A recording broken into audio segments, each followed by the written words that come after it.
Apolline Matin. C'est tous les jours de manche. Et bonjour à tous. Salut Arnaud. Parce que Bonjour c'est à toi. tous les jours. Et ce matin, on en est à 49 jours sans gouvernement. Et c'est le suspense. Qui va être nommé? Qui? Mais oui, mais qui? On ne sait pas. C'est le kiki de tous les Non, kikis. c'était les Snorkies. Ah, c'était les Snorkies. Ouais. Les kikis. Ouais, c'est les années 80 ce On matin. peut mettre les kikis après. Alors, Ségolène Royal. Le kiki. Si ça fait plaisir C'est à beau. Apolline. Allez, préparez-le en régie. Ségolène Royal s'est dite prête à devenir notre première ministre. C'est gentil, Ségolène, mais là, c'est nous qu'on n'est pas prêts. On n'était déjà pas prêts en 2007, on va pas l'être en 2024. Côté insoumis, c'est toujours Lucie Castet ou rien.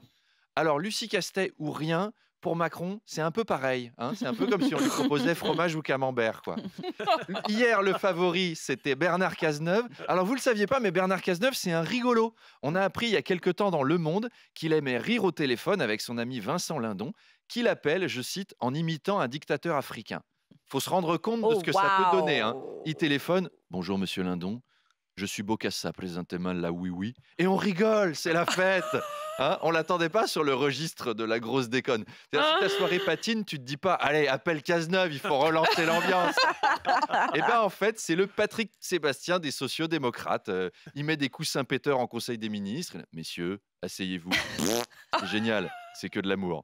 Apo, le jour où vous le recevrez, ça sera formidable. Bonsoir Bernard Cazeneuve, merci d'être avec nous. Bonsoir Madame de Malherbe, dites camion. Allez, dites camion. Et je fais poète-poète. Je veux m'adresser d'ailleurs aux téléspectateurs. Est-ce que vous connaissez l'histoire de l'homme à 5 bits? Eh bien, son slip lui va comme un gant. Et maintenant, mon gouvernement, Tex à la justice, Patrick Bosso à l'éducation nationale et bien sûr, Michel Leb aux affaires étrangères, présentement la oui-oui présente. Eh bien, on va pas s'ennuyer avec C'était Bernard Cazeneuve, mon invité pour le face-à-face. On parle aussi beaucoup d'un nouveau favori, Arnaud, Thierry Baudet. Thierry Baudet, l'actuel président du Conseil environnemental, économique et social. Soyons honnêtes, on le connaît pas beaucoup, Thierry Baudet. Non, pas des masses, Du non. coup, j'ai tapé son nom dans Google hier et Google m'a évidemment répondu « Qui ça ?» Ceci dit, c'est très malin. Personne ne le connaît, donc personne ne va être contre lui tout de suite. Voilà. Je pense que Macron a appelé Thierry Baudet pour lui proposer. J'ai d'ailleurs l'enregistrement. Allô Thierry, c'est Emmanuel Macron. Je vous propose d'être Premier ministre. C'est une blague ou quoi? Pas du tout. Pourquoi une blague? Arrête tes conneries, Étienne, je t'ai reconnu. Je ne suis pas Étienne du tout, monsieur. Je suis Emmanuel Macron. Totalement inattendu, lui, quand même. Hein. Il y avait plus de chances que Philippe Croizon gagne le 110 mètres haies plutôt que Thierry Baudet termine à Matignon. Alors, il pourrait être à la tête d'un gouvernement technique, donc composé de hauts fonctionnaires et de personnes issues de la société civile. Et alors là, pour nous, analystes politiques, tous les fantasmes deviennent possibles. On parle déjà de Jean-Marc Rouselier à l'intérieur, alors qu'on n'y croyait plus, soyons honnêtes. Claude Pipaillot à la santé, évidemment. Pipaillot. Ça, je ne ferai pas l'injure de vous rappeler le CV du bonhomme. Et puis... Gilles Patachou, Étienne Barrette, Charles Figoulet, hein, Apolline? Charles Figoulet au budget, on est d'accord, obligé. Mais Obligé. évidemment, ça fait des années que je le dis. Les stars arrivent. Il va Ça fait une falloir... semaine qu'on en parle. Je ne ferai pas l'injure de vous rappeler son CV.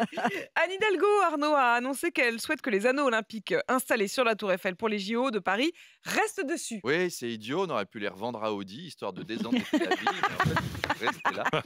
Anne Hidalgo, elle me fait penser aux gens qui gardent le sapin de Noël toute l'année. C'est pas c'est juste de la flemme. C'est, on est déjà en septembre, on va pas enlever les décos maintenant. Dans 3 mois, on va devoir les remettre. Ça sert à rien. Anne Hidalgo, c'est l'ado à la fin de la colonie de vacances, quoi. Et les copines, on se quittera jamais. On se quittera tous les jours. La colo, c'est pour la vie. Les JO, c'était trop bien. On va garder les anneaux et tout. Alors, elle a aussi annoncé que Philippe Catherine va rester tout nu et peint en bleu toute l'année sur le pont Alexandre III. Non, mais à la limite, gardons les Parisiens qui font pas la gueule. Ça c'était bien. Ça, c'est C'est un d'accord. bel héritage Ça, des c'est Jeux. d'accord. Ah ouais, ça c'est d'accord. Les Ça, Jeux c'est paralympiques. d'accord. Les Jeux paralympiques, Arnaud, continuent donc avec notamment le cécifoot. Alors, j'ai commencé à en regarder ce week-end. Je me suis mis un match. Je me suis dit, quand même, honnêtement, ça joue pas bien, quoi. Le cécifoot, ça tire à côté, c'est mou. Et en fait, c'était Toulouse-Nantes en Ligue 1. J'ai regardé. En C'est fait, c'est rassurant. mieux. Les épreuves de cécifoot, donc c'est le foot pour aveugles, elles ont lieu devant la Tour Eiffel. ce qui est sadique quand même de la part des organisateurs. Enfin, les sportifs, tout le match, ils entendent les gens faire « Oh, regarde la vue, le décor, il est incroyable. Vas-y, fais un selfie avec le coucher de soleil sur la Tour Eiffel, c'est tellement magnifique. » Les joueurs, ils voient rien, ils sont la Tour Eiffel, c'est magnifique. Il aurait fallu organiser les épreuves à Boulogne-sur-Mer, là, c'était moins frustrant pour eux. Boulogne-sur-Mer, t'as presque envie d'être aveugle. Alors, les sportifs français, au total paralympique, en sont à 34 médailles, dont 11 en or. Et ouais, pas de bras, pas de médaille en chocolat. De l'or, s'il vous plaît. Alors, bravo à tous et à demain. C'est magnifique. Merci Arnaud, en direct, chaque jour, avec nous et à tout moment, en podcast, bien sûr. Apolline Matin. Attention. Demanche pirate, le face-à-face. Et mon invité tout à l'heure, dans le face-à-face à 8h30, c'est l'un des meilleurs, si ce n'est le meilleur connaisseur de la vie politique française, Alain Duhamel. Oui, Alain Duhamel, vous le disiez, qui a une longue expérience en analyse politique, qui nous aidera donc à décrypter cette future cohabitation. Il faut dire qu'il a connu la cohabitation Chirac-Jospin, Mitterrand-Chirac, Napoléon-Joséphine, Louis XIII-Richelieu, et bien sûr Aménophis IV, toute Sménifou III, quand il était stagiaire aux dernières nouvelles du Nil. Macron l'admire beaucoup, Alain Duhamel, c'est un monument. Alors il a annoncé sa retraite hier à la fin de l'année. Il partira à la retraite à 84 ans. Tu m'étonnes que Macron l'aime beaucoup. C'est un bon exemple. On parlera évidemment des rumeurs pour Matignon. Alors, le dernier nom sorti, c'est Thierry Baudet, le président du Conseil économique, social et environnemental. Macron, là, il prend l'annuaire, il pioche des noms au hasard. Pof, alors, Jonathan Daval. Non, on va prendre d'autres choses. Thierry Baudet, bon, banco. Bernard Cazeneuve reste en lice. Hier, il était à l'Élysée. Et alors, 2 manches investigation, c'est moi et mon équipe. On a réussi à se procurer un enregistrement de la rencontre entre Bernard Cazeneuve et Emmanuel Macron. On y entend le président l'encourager à accepter le poste. Écoute Bernard, oublie que t'as aucune chance, vas-y fonce. Sur un malentendu, ça peut marcher. Si c'est lui, franchement, tout ça pour ça. Mais quel plaisir. Non, mais 50 jours pour choisir Cazeneuve, quoi. C'est un petit peu comme si Mozart avait mis 10 ans pour nous dégainer le petit bonhomme en mousse, au final.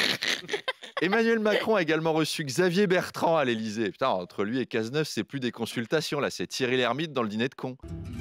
Alors comme ça, Xavier, vous avez été assureur à Saint-Quentin? Oh, c'est fascinant, vous m'en direz tant. Et vous, Bernard, vous avez été maire de Cherbourg? C'est intéressant, mais racontez-nous. Bah, mes analyses, je suis désolé, c'est pas celle de Duhamel. Pour en avoir une bonne, c'est rendez-vous à 8h30, tout à l'heure. Rendez-vous à 8h30 avec Alain Duhamel. Rendez-vous à 8h20 pour Arnaud Demanche en direct tout à l'heure.